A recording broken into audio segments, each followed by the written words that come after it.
Sir வேறு ஏதாவது கம்பெனியில் இது மாதிரி நீங்கள் ஆட் கொடுத்துருக்கீங்களா? சொன்னீங்கன்னா நான் என்கிட்ட ஏதாவது உங்ககிட்ட ஏதாவது ஃபோட்டோ வந்து காமிச்சிங்கன்னா அதை கூட நான் பார்க்க ரெடியாக இருக்கேன் அப்படின்னு சொல்கிறாங்க.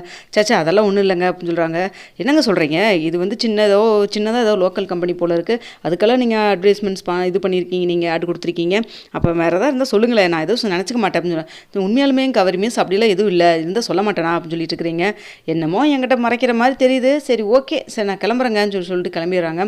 அடுத்தா வந்துட்டு ஸ்கூலுக்கு போயிட்டு வீட்டுக்கு போனதுக்கப்புறம் இன்றைக்கி எப்படியா அந்த டைரி படிச்சே ஆகணும் அப்படிங்கிற மாதிரி நினச்சிட்டு மாடிக்கு போயிட்டு கொஞ்சம் நேரம் உட்காந்து படிக்கலாம்னு சொல்லிட்டு எடுத்துகிட்டு போய் டைரி வச்சு படிச்சுட்டு இருக்கிறாங்க. அப்போ படிக்கிறப்ப தான் வந்துட்டு நிறைய விஷயத்த கவனிக்கிறாங்க. அதில் நதி அப்பளம்னு சொல்லிட்டு அதெல்லாம் போட்டிருக்கிறாங்க. இன்னும் இந்த பேர் கேள்விப்பட்ட மாதிரி இருக்குது அப்படின்னு சொல்லி யோசிக்கிறப்ப தான் ஆமாம்ல, காலையில் நம்ம இந்த போஸ்டரை தான் நம்ம பார்த்தோம் அப்படிங்கிற மாதிரி நினச்சிட்டு, ஆமாம்ல நதி அப்பளம்ல அவங்க ஒய்ஃபுக்கு வந்துட்டு இது பண்ணியிருக்கிறாரு. அவங்களுடைய அம்மா பேரெல்லாம் சாரதான்னு போட்டிருக்காங்க, நம்ம அம்மா பேரும் சாரதான், அந்த பொண்ணோடைய பேரும் ஒய்ஃபோடைய பேரும் காவேரின்னு போட்டிருக்காங்க. என்ன எல்லாமே மேட்ச் ஆகிற மாதிரி இருக்கேன்னு சொல்லிட்டு ரொம்ப டவுட் வருது. வந்ததுக்கப்புறம் சரி இதை விடவே கூடாதுன்னு சொல்லிட்டு டைரி அப்படியே மூடி வச்சு பார்க்கல. அடுத்த கீழே வீட்டுக்கு போயிட்டு மேலே இருக்கிற லாஃப்ட்டில் இருக்கிறது எல்லா திங்ஸில் எடுத்து போடுறாங்க. என்ன இவ கதவு லாக் பண்ணிட்டு என்னமோ பண்ணிட்டு இருக்காளேன்னு சொல்லிட்டு வெளியில் கங்கா இருந்துட்டு கதவு தட்டுறாங்க. கதவு ஓப்பன் பண்ணிட்டு என்னடி பண்ணுற அப்படின்னு சொல்லிட்டு, அக்கா இருக்கா நான் ட்ரெஸ் மாற்றிட்டு இருக்கேன், நான் ஒரு 10 நிமிஷத்தில் நான் வந்து கதவு ஓப்பன் பண்ணுறேன், என்ன அவசரமா அப்படின்னு. அதெல்லாம் ஒன்றும் இல்லை அப்படின்னு சொல்லி சொல்கிறாங்க. ட்ரெஸ் மாற்றிட்டு இருக்கிறாளாமாடி அப்படின்னு சொல்லிட்டு உடனே அவங்க கண்டுக்காமல் இருக்காங்க. மேலே இருக்கிற அட்டைப்பட்டி இது சூட்கேஸு எல்லாத்தையும் எடுத்து போட்டு பிரித்து எல்லாத்தையும் பார்க்குறாங்க. அதில் பார்க்குறதுல கடைசி ஒரே ஒரு ஃபோட்டோ இருக்குது. அதில் சாரதாவும் கூட இருக்காங்க, விஜய் காவேரி கல்யாண ஃபோட்டோவும் இருக்குது. இதை பார்த்துட்டு என்னடா அது கல்யாண ஃபோட்டோ அம்மா வச்சுருக்காங்க, அப்போது அந்த டைரியில் எழுதுன மாதிரி இது எல்லாமே நம்ம தானா, நம்ம அதுக்கு தான் எல்லாம் மறந்துருச்சா, சுத்தமாக எனக்கு எதுவுமே ஞாபகமே இல்லை.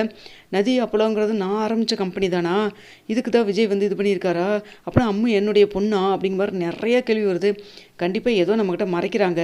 5 வருஷத்தில் ஏதோ விஷயத்தெல்லாம் நம்ம மறந்துட்டதில் இது ரொம்ப முக்கியமான விஷயம் போல் இருக்குது. இவங்ககிட்டலாம் கேட்டால் கண்டிப்பாக எதுவுமே ஞாபகம்லேருந்து சொல்லுவாங்க, யார்கிட்ட கேட்கலாம் அப்படின்னு சொல்லிட்டு நினைக்கிறாங்க. நம்ம நர்மதா வந்திருக்காள் ஸ்கூல்லேருந்து, சின்ன பொண்ணு தானே, கண்டிப்பாக சின்ன பொண்ணாக இருந்தாலுமே அவளுக்கு ஏதாவது ஞாபகம் இருக்கும், அவளை கூப்பிட்டு தனியாக வச்சு நம்ம கேட்டு பார்க்கணும் அப்படிங்கிற மாதிரி நினச்சிட்டு எல்லாத்தையும் தூக்கி மேலே வச்சுட்டு டைரி எடுத்து ஹேண்ட்பேக்லேயும் வச்சுட்டு ஃபோட்டோவும் எடுத்து டைரிக்குள்ளே வைக்கிறாங்க. வச்சது மட்டும் இல்லாமல் வெளில வந்துடுறாங்க. வந்துட்டு நம்ம கோயில் வரைக்கும் போயிட்டு வரல வரையாடி அப்படின்னு சொல்லிட்டு கூப்பிட்றாங்க.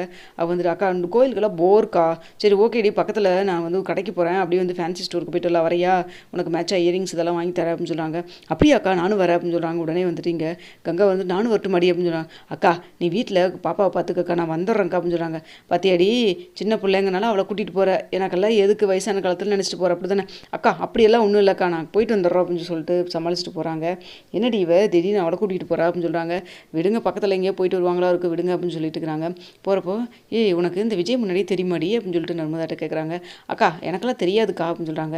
அப்படியா, சரி இந்த நதி அப்பளத்தை பற்றி உனக்கு ஏதாவது தெரியுமா, என்ன அக்கா மறுபடியும் சுற்றி வளைச்சி இங்கே வந்து நிற்கிறா அப்படின்னு சொல்லி நினச்சிட்டு, அதெல்லாம் ஒன்றும் இல்லையே அப்படின்னு சொல்கிறாங்க. சரி வா பக்கத்தில் தான் கோயில் இருக்குது, கோயிலுக்கு போயிட்டு போகலாவா அப்படின்னு சொல்லிட்டு ஒன்றுமே பேசாமல் கோயிலுக்கு கூப்பிட்டு போகிறாங்க. அங்கே பொண்ணு என்ன அக்கா திரும்ப திரும்ப இதை பற்றியே கேட்டிருக்கா, ரொம்ப ஏதோ சந்தேகம் வந்துருச்சோ அப்படி மாதிரி நினச்சிட்டு இருக்கிறாங்க. என்ன நர்மதா சாமிலாம் கும்பிட்டியா? கும்பிட்டாக்கா. சரி ஓகே, நான் கோயில் வச்சு கேட்குறேன், போய் சொல்லாமல் சொல்லணும், எனக்கு ஏற்கனவே கல்யாணம் ஆயிடுச்சா, விஜய் கூட தான் எனக்கு கல்யாணம் ஆச்சா அப்படின்னு சொல்லி கேட்குறாங்க. இல்லையாக்கா அப்படின்னு சொல்லிட்டு இருக்கிறாங்க. சும்மா சொல்லாதடி சொல்லுடி, எனக்கு ஏதோ ஒரு விஷயம் 2 விஷயம் வந்து ஞாபகம் வந்துட்டு போகிற மாதிரி தெரியுது மைண்டுக்குள்ளே. ஆனால் வீட்டில் கேட்டால் கண்டிப்பாக இந்த கங்காக்கா சரி எங்கள் அம்மாவும் சரி விஜயும் சரி கேட்டால் கண்டிப்பாக இல்லைன்னு தான் சொல்லுவாங்க. நீ தான் ரொம்ப சமத்தாச்சு, அது மட்டும் இல்லாமல் உண்மையை தான் சொல்லுவேன்னு நான் நம்பிக்கையில் தான் கேட்குறேன், உண்மையை சொல்லுடி அப்படின்னு சொல்லி கேட்குறாங்க. என்ன சொல்கிறேன்னு தெரியாமல் இங்கே ஒரு கோயிலை வச்சு கேட்குறேன், அக்காட்ட போய் பேசக்கூடாது சரியா அப்படின்னு சொல்கிறாங்க. இல்லைக்கா அது வந்து அப்படின்னு சொல்கிறப்போ இரு வம்சம் அப்படின்னு சொல்லிட்டு டைரி எடுக்கிறாங்க. எடுத்துகிட்டு டைரிக்குள்ளே வந்து அந்த ஃபோட்டோ எடுக்கிறாங்க. அப்படின்னா இது என்னடி அப்படின்னு சொல்லி கேட்குறாங்க. இதை பார்த்து என்ன சொல்கிறேன்னு தெரியாமல் நர்மதா முழிக்கிறாங்க. உண்மையை சொல்லு, எனக்கு கல்யாணம் ஆயிடுச்சு தானே, விஜயோட கல்யாணம் ஆயிடுச்சு தானே, எதுக்கு எல்லாத்தையும் மறைச்சிங்க, அம்மு என் பொண்ணு தானே அப்படின்னு சொல்லி கேட்குறாங்க. என்ன சொல்கிறேன்னு தெரியாமல் முடிச்சுட்டே இருக்காங்க. உண்மையை சொல்லு சாமியோடைய சத்தியம் பண்ணு அப்படின்னு சொல்லி கேட்குறாங்க.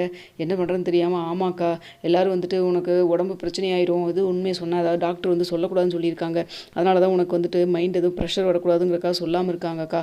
ஆனால் கண்டிப்பாக வந்துட்டு இது சொல்லலேன்னு சொல்லிட்டு எல்லாத்தோடைய மனசுலையும் ரொம்ப கவலையாக தான் இருந்துகிட்ருக்கு. அது மட்டும் இல்லாமல் மாமா உன்னை நினச்சி ஏங்காத நாளே கிடையாது. அது மட்டும் இல்லாமல் வந்துட்டு அன்றைக்கி இருந்த சூழ்நிலையில் அந்த பாட்டியும் தாத்தாவும் சேர்ந்து உங்களெல்லாம் பிரித்து வச்சுட்டாங்க அப்படின்னு சொல்கிறாங்க. இத்தனை நடந்துருக்குது, அம்மா எதுக்கிட்டு என்கிட்ட சொல்லவே இல்லை, அதான் சொன்னனேக்கா உடம்பு இப்படி இருக்குன்னு சொல்லிட்டு. சரி விடு, இதை நான் உங்கள்கிட்ட கேட்டதாகவும் நீ சொல்லிக்க வேண்டாம், யார்ட்டையும் எதுவும் சொல்லிக்க வேண்டாம், புரியுதா, என்ன நடக்குது நானும் தான் பார்க்குறேனே அப்படின்னு சொல்லிட்டு இருக்கிறாங்க. அக்கா பாவங்கக்கா அந்த மாமா 5 வருஷமாக நீ இல்லையா இருக்கியான்னு கூட தெரியாமல் அவ்வளோ தூரம் வந்து குழந்தைய வச்சு ரொம்ப கஷ்டப்பட்டுருந்தாரு. நீ உயிரோடு இல்லைன்னு நினச்சி அவ்வளோ தூரம் வருத்தப்பட்டார். உன் மேலே எவ்வளோ தூரம் பாசமாக இருந்திருந்தா இப்போ வரைக்குமே இன்னொரு கல்யாணத்தை பற்றி கூட யோசிக்காமல் இருந்திருப்பாரு. இப்போ நீ வந்ததுக்கப்புறம் தான் வந்துட்டு உன்னை பார்த்ததுக்கப்புறம் தான் அவருக்கு வந்துட்டு திரும்பவும் வந்து அவ்வளோ தூரம் ஆசைப்பட்டு உன்னை கல்யாணம் பண்ணிக்கிறேன்னு கேட்குறாரு. ஆனால் நீ தாக்க முடியாதுன்னு சொல்லிட்டு இருக்கிற. எப்படியாவது அவர் மாமா கல்யாணம் பண்ணிக்கா அப்படின்னு சொல்கிறாங்க. ஏன்டி எனக்கு அவருக்கு வந்து ஏற்கனவே கல்யாணம் ஆயிடுச்சு, நீ கல்யாணம் பண்ணுறதுக்கு என்னடி இருக்குது அப்படின்னு சொல்லிட்டு இருக்கிறாங்க. எல்லாம் கட்டுதாக்கா, ஆனால் பாவங்க தனியாக வந்துட்டு அம்மா வச்சுட்டு கஷ்டப்பட்டுட்டு இருக்காரு. எனக்கே ரொம்ப சங்கடமாக இருக்குதுக்கா அப்படின்னு சொல்லிட்டு இருக்கிறாங்க. இப்போ தானே விஷயம் தெரிஞ்சிருக்குது, கண்டிப்பாக நான் அவரோட சேர்ந்து வாழத்தான் போகிறேன். ஆனால் எனக்கு என்ன ஒன்றுமே ஞாபகமே இல்லையடி அப்படின்னு சொல்கிறாங்க. அக்கா நீ யோசிச்செல்லாம் பார்த்துறாதக்கா, உனக்கு உடம்பு வந்துட்டு முடியாதுன்னு சொல்லிட்டு எதுவுமே உங்கள்கிட்ட சொல்லாமல் இருக்காங்க. நீ வாட்டுக்கு ஏதாவது ஸ்ட்ரெயின் பண்ண போய் கடைசியில் ஏதாவது பிரச்சனை ஆயிருங்கக்கா அப்படின்னு சொல்லிட்டு இருக்கிறாங்க. அதெல்லாம் நான் பார்த்துக்கிறேன், சரி விடு, நான் உங்கள்கிட்ட கேட்ட விஷயத்தில் நீ எதுவும் எங்கேயும் சொல்லிக்காத பேசிக்காத, புரியுதா அப்படின்னு சொல்லிட்டு இருக்கிறாங்க. சரிங்கக்கா அப்படின்னு சொல்லிட்டு வந்துட்டு கிளம்புறாங்க. அப்போ வந்துட்டு யோசிக்கிறாங்க, என்னவா இருக்கும்னு சொல்லிட்டு யோசிச்சிட்டே போயிட்டுருக்குறாங்க. என்னக்கா மறுபடியும் யோசிக்க ஆரம்பிச்சிட்டியா? அதெல்லாம் ஒன்றும் இல்லை நர்மதா, அதெல்லாம் ஒன்றும் இல்லை, நீ எதுவும் ஃபீல் பண்ணிகிட்டு இருக்காத, நான் பார்த்துக்கிறேன் அப்படின்னு சொல்லிட்டு இருக்கிறாங்க. அக்கா நீ ஏதாவது இது பண்ண போய் யோசிக்க போய் ஏதாவது பிரச்சனை ஆயிடுச்சுன்னா பிரச்சனை ஆயிருங்கக்கா, வேண்டாக்கா எதுவும் யோசிக்கிறதுக்கு என்னடி இருக்குது, எனக்கு தான் எதுவுமே ஞாபகமே வரலையே அப்படின்னு சொல்லிட்டு இருக்கிறாங்க. அக்கா ஃப்ரீயாக விடுக்கா, கண்டிப்பாக ஒரு நாள் கண்டிப்பாக ஞாபகம் வரும்.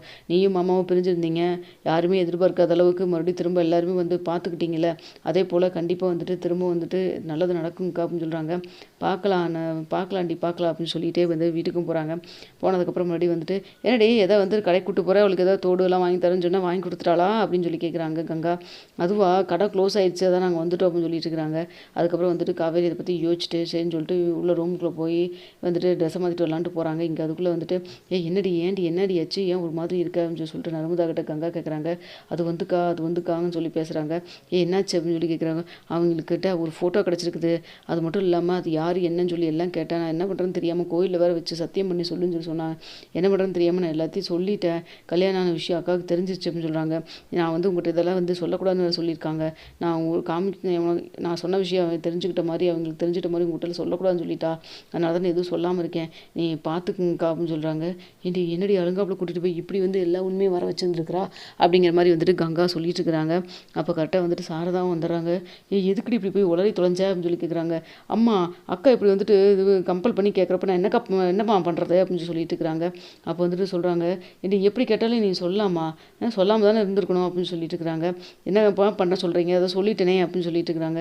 சரி விடு, அவன் வந்து ஏதாவது தெரிஞ்சுக்க போகிறா அப்படின்னு சொல்லிட்டு விட்டுட்டுருக்காங்க. அப்போ கரெக்டாக வந்துட்டு காவேரி ரூம்குள்ளேருந்து வெளில வராங்க. வந்ததுக்கப்புறம் அம்மா சொல்லுமா, நீ தான் நதின் கம்பெனி ஆரம்பிச்சிருந்தியா என்ன அப்படின்னு சொல்லிட்டாங்க. என்னடி உழையிட்ருக்கா, அதெல்லாம் ஒன்றும் இல்லை, நான் என்னத்துக்கு போய் அதெல்லாம் ஆரம்பிச்சுட்டு இருக்க போகிறேன், உனக்கு தெரியாதா, அப்படி இருந்து அதை நான் உங்கள்கிட்ட சொல்ல மாட்டேனா அப்படின்னு சொல்லி கேட்குறாங்க. நல்லா போய் சொல்கிறேம்மா, நல்லா காதில் பூ சுற்றுறீங்க, எல்லோரும் சேர்ந்து என்கிட்ட எல்லா விஷயத்தையும் மறைக்கிறீங்கல்ல அப்படின்னு சொல்லிட்டு இருக்கிறாங்க. இங்கே பாருங்க, எல்லாம் வந்துட்டு நர்மதா சொல்லிட்டா, தேவையில்லாமல் எதுக்கு இது இப்படி பண்ணுறீங்க, நான் இப்போ உண்மையை தெரிஞ்சுட்டு எனக்கு எதாவது ஆயிடுச்சா, இல்லை டாக்டர் 1000 சொல்லுவாங்க, அதுக்காக வந்துட்டு என்கிட்ட எல்லா விஷயத்தையும் மறைச்சிருக்கீங்களே நீங்கள் அப்படின்னு சொல்லிட்டு இருக்கிறாங்க. இங்கே பாரு, யாரும் மறைக்கணும்ல, ஒன்றும் நினைக்கல அப்படின்னு சொல்கிறாங்க. அப்போ எனக்கு விஜய்க்கு கல்யாணம் இருக்குது, அம்முதான் என் பொண்ணு, அப்படி தானே, கட்டு தானே அப்படின்னு சொல்லி கேட்குறாங்க. இல்லடி அது வந்து அப்படின்னு சொல்லி பேசிகிட்டு இருக்கிறப்போ, சரி ஓகே, இதுக்கு மேலே ஒன்றும் சொல்லி மறைக்கிறதுக்கு வழி இல்லையே அப்படின்னு சொல்லிட்டு, ஆமாண்டி நிலமை அப்படி, அது மட்டும் இல்லாமல் மாப்பிள்ளை உயிரோடு இருக்காரா இல்லையான்னு கூட எனக்கு தெரியாது, நீ இங்கே இருக்கேன்னு சொல்லி அவங்க தெரியாது, அவங்க எங்கே இருக்காங்கன்னு சொல்லி தெரியாது, அதனால தான்